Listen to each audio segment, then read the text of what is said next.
Ladies, I am here tonight on the show. How's everybody doing tonight, ladies and gentlemen? So, ladies and gentlemen, so more stuff coming out about freaking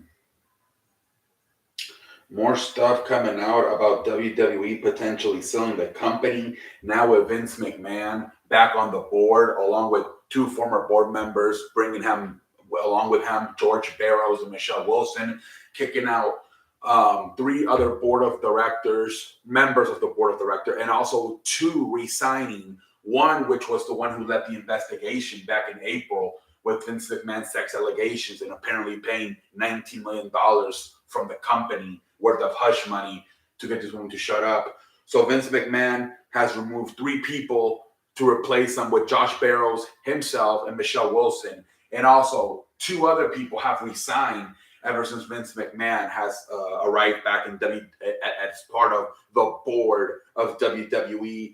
The stock market has risen to 25% the last few days ever since Vince McMahon became once again part of the WWE board. Many people believe because he's going to sell the company, so that's why the stock market rose. But they said if this is a strategy for Vince McMahon to get himself back into the company and eventually stay in the company and get full control of everything as far as creative and everything, that's when some of the members of the board of directors could sue Vince McMahon for doing that because they don't agree, right? They don't think it's good for business, for TV deals, for sponsorships to have a guy who has a bad rep with a bunch of sex allegations and use $19 million from the company to pay off those women to shut up and not say anything. They would try to sue him, which could lead to Vince McMahon filing for WWE bankruptcy. Oh my Lord, ladies and gentlemen. Vince McMahon rather literally kill the company than have it be working without him. So that really makes you wonder, is he okay with another people like NBC Universal, Disney taking over? Is it just that he doesn't want his family, his daughter, and his son-in-law to run the company? Is that his problem? Because, I mean, if otherwise, then why are you even selling it, right? You'd rather freaking file for bankruptcy. But maybe that's what this is all about. Maybe he's not trying to sell the company either, and he's just trying to. This is the excuse to get back in. Like I said last night, he's right on the first step of the pool. Then maybe he gets on the second, third step, and then he starts swimming to the deep end. And before you know it, by March, he'll be back in charge of not only the board of directors, but he'll be head of board of directors, but he will also be in charge of creative with WWE. Who knows what's going on, man? But apparently, the board of directors have threatened to sue Vince McMahon if he were to try to stay and get more full control. And also, Vince has supposedly said that if that were to happen, he would file for bankruptcy, and WWE could potentially go out of business. Jesus Christ. Anyways, obviously, there's more a lot of reports who could potentially buy the WWE if it would go for sale. Obviously, you heard people like this. You heard companies like Disney, NBC Universal, who already owns Monday Night Raw on Monday nights on the USA Network, and also owns the WWE. Nowadays, they're calling them the premium live events on the Peacock, which is also owned by NBC Universal. So right now, NBC Universal has access to they have access to the Jesus Christ.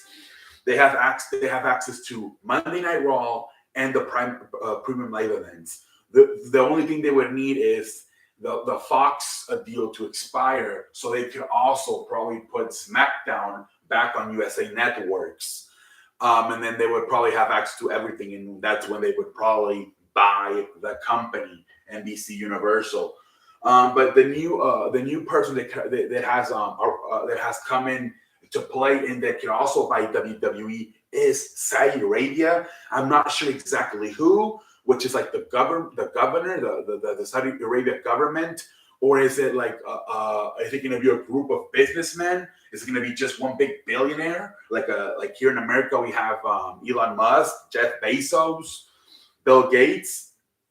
I don't know exactly what they mean by Saudi Arabia becoming a candidate to potentially buy WWE. I'm not sure like that. Who do they mean? The government of Saudi Arabia, or do they mean a certain billionaire or a group of billionaires from Saudi Arabia? All it says, Saudi Arabia has become a candidate to buy WWE. Saudi Arabia's and WWE's partnership has been very successful throughout the years, as they have generated up to $400 million. Look for Saudi Arabia to be a front row candidate if WWE were to go on the market. Well, so we'll see, man, exactly what do they mean? They mean the government of Saudi Arabia, or do they mean a group, or just maybe one individual of a billionaire from Saudi Arabia? If the government from Saudi Arabia takes a company, do they just relocate WWE to Saudi Arabia? That's what I'm wondering. I don't know.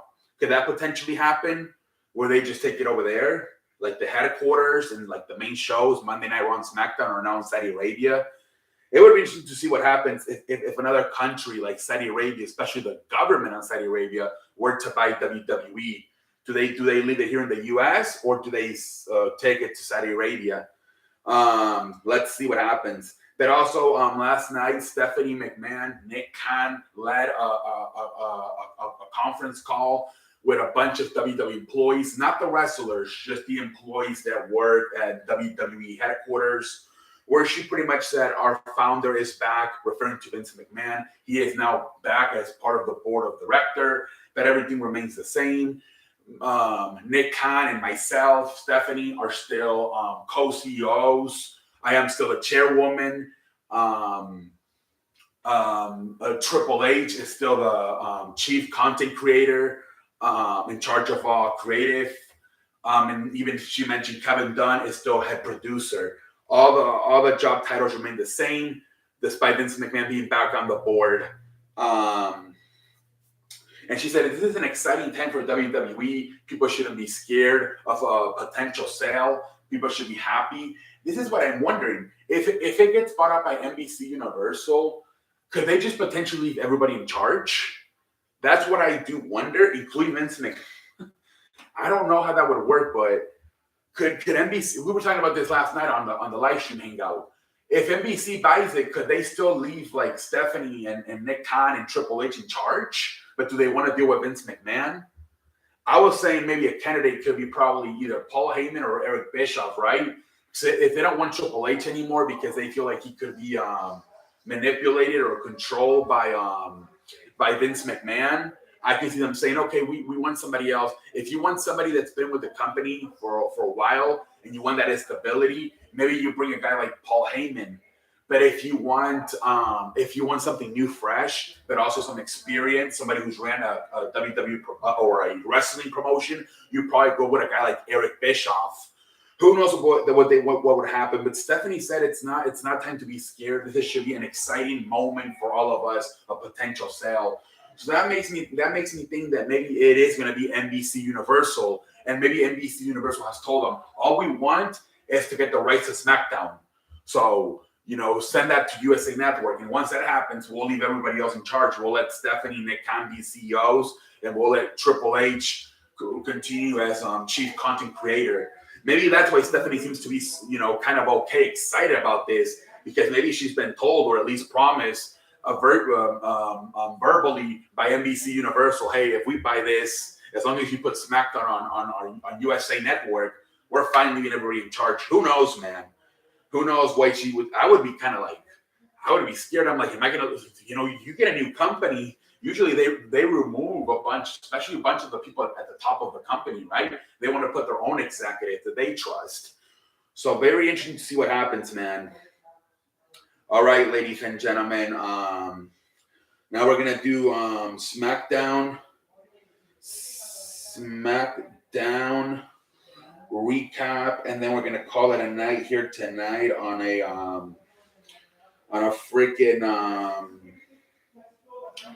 freaking Saturday, ladies and gentlemen. So let's do SmackDown recap, and then we'll call it a night here on a Saturday.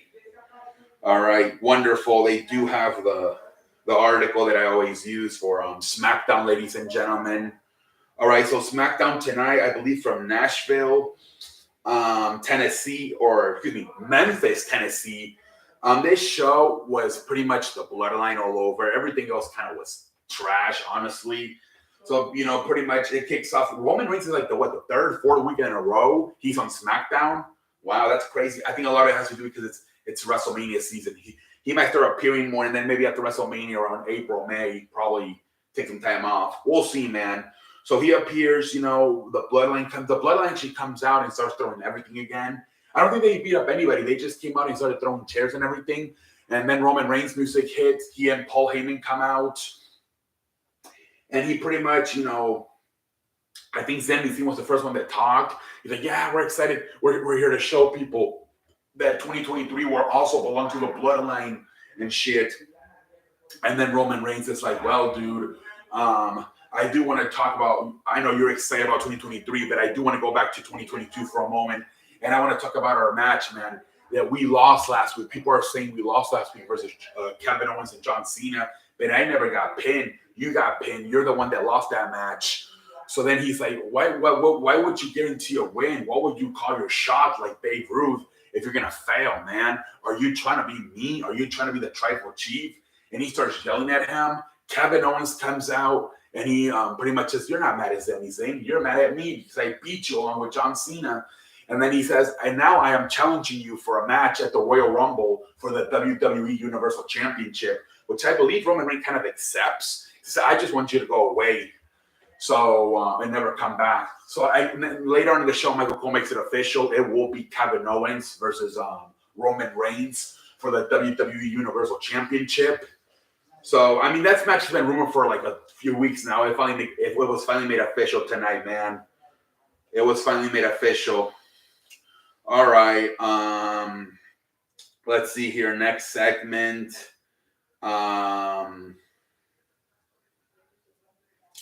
Let's see here. We get Kofi Kingston and Xavier Woods versus. Oh, actually, wait. It was just Kofi Kingston versus Santos Escobar. And they gave the win to Santos Escobar, man. They seem to be kind of high on Santos Escobar, man. He was a finalist in the World Cup, and now he beats Santos Escobar. Now he beats Kofi Kingston. I mean, who's he's not a main eventer, he's not a big star, but he's a very good mid-carder, right? Former WWE champion, multiple-time tag team champion, intercontinental champion. Good win here for Santos Escobar versus an established WWE superstar in Kofi Kingston. And then let's see here. Then we get a backstage segment where Sami Zayn wants to go in the office and talk to Roman Reigns. Paul Heyman doesn't let him in. It's not the right time right now. But he does let the Usos in. So here we go again as their tension. So pretty interesting there, man. Then we get Liv Morgan announcing that she's entered the Royal Rumble. So Liv Morgan has entered the Royal Rumble. And then LA Knight does an interview backstage with Kelly Bruxton saying he will beat Bray Wyatt at the Royal Rumble in their pitch dark match, whatever the hell it is. And then we get a men's tag team match. We get Karrion Kross and Scarlett versus Madcap Moss and Emma. Oh my God. Madcap Moss is both of them are so like jobbers. Both Madcap Moss and Emma, man. Jesus Christ. Obviously, Karrion Kross and Scarlett win this match pretty easily. After the match, Karrion Kross puts a Rey Mysterio mask on Madcap Moss and pretty much tells him, TikTok, Rey Mysterio, your time is coming. Is Karrion Kross viewing with himself? Does Rey Mysterio even remember that? Rey Mysterio, I thought he was feuding with Dominic over Dominic attacking him or attacking him in Thanksgiving and then trying to attack him again at Christmas and then having him arrested. Does Rey Mysterio even remember that he's actually on SmackDown has a feud with Karrion Kross? Rey Mysterio's like, I got bigger fish to fry, man. I got kid problems. Anyways, man. Then we get freaking Charlotte doing a promo, and then we get Sonya Deville coming and like, well, you did beat a Ronda Rousey who was half beat up. How about you try to face a fresh fighter? And not only that, put the women's championship on the line. So she does that. And Charlotte versus Sonya Deville. Obviously, the result. Charlotte retains.